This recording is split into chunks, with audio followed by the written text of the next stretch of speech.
when you're very good at getting things done on your own, you have a strong sense of self-sufficiency and independence. That ability to feel fulfilled and be independent can also be a repellent to a man who's willing to make a commitment, who has a sense of security. It can be very attractive to men who feel insecure. Well, here's an independent woman, I don't have to work hard to make her happy. But these men typically don't commit. They tend to, and also after a while, women are not attracted to them either because there's a sense of insecurity and neediness that he exhibits. He'll tend to be attracted to an independent woman. And so it's nothing wrong with being independent as long as it is balanced by a part of you that's in touch with the ability to appreciate having a man in your life. So let's say analyze that feeling of appreciation. You could prefer to go left as opposed to going right, and you'd appreciate that opportunity. If you really, really want to go left and right, then you're really going to appreciate that. And if you need something, you appreciate it even more. And this is the aspect that goes along with estrogen. Estrogen gets us in touch with what we need. As a matter of fact, when estrogen levels naturally reach their peak during a woman's cycling, that's when she finds men most attractive.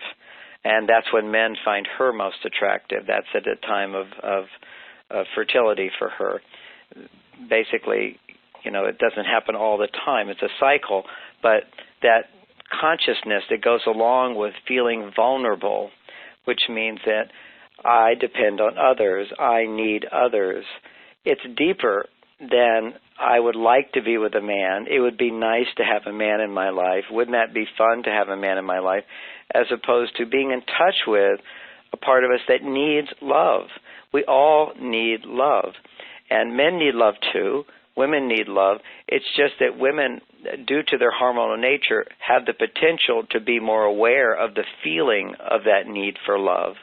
And when they're feeling that need for love, and at the same time they're feeling assured that they can get the love they need, that would be more their independent side, balancing it, then they become most attractive to men. And I understand as I express this, that's very confusing to many women because neediness is a turnoff to women, and it's a huge turnoff to men as well. Nobody wants to be really in a relationship with somebody who's too needy. But needing someone is different from needy. When you need something and you get it, you're really, really happy. There's this wave of happiness that you have. So to be in touch with your needs is to be in touch actually with the feminine side of you. And it doesn't necessarily mean you're needy. If you're only in touch with the female side, then you're going to be needy because you feel powerless to get what you need. So there's a balance that we have to strike. And it's more difficult today than ever before in history. And the reason for that, we can look at a lot of sociological reasons, one simply being that women have the opportunities to be more expressive of their masculine side. They can be more independent and so forth according to society. And two, society encourages that. And our society today often values masculine activities more than feminine activities. So those are sort of the mundane pressures to be more masculine for women.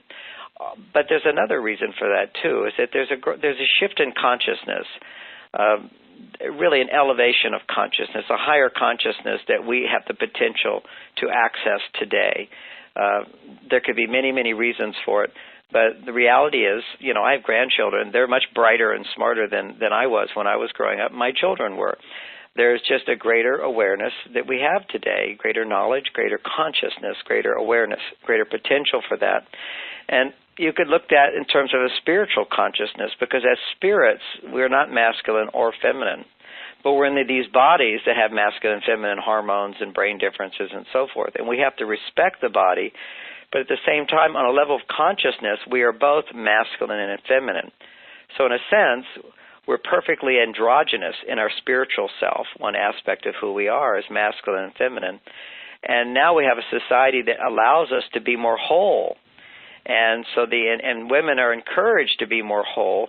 It's just that encouragement tends to push them too far to expressing the masculine and it doesn't support the feminine as well. And I think part of my whole message, which has been so helpful for men to understand women and for women to understand men, is to define very clearly those two sides of us so that we can be supportive of both sides and make sure that somebody doesn't get left out.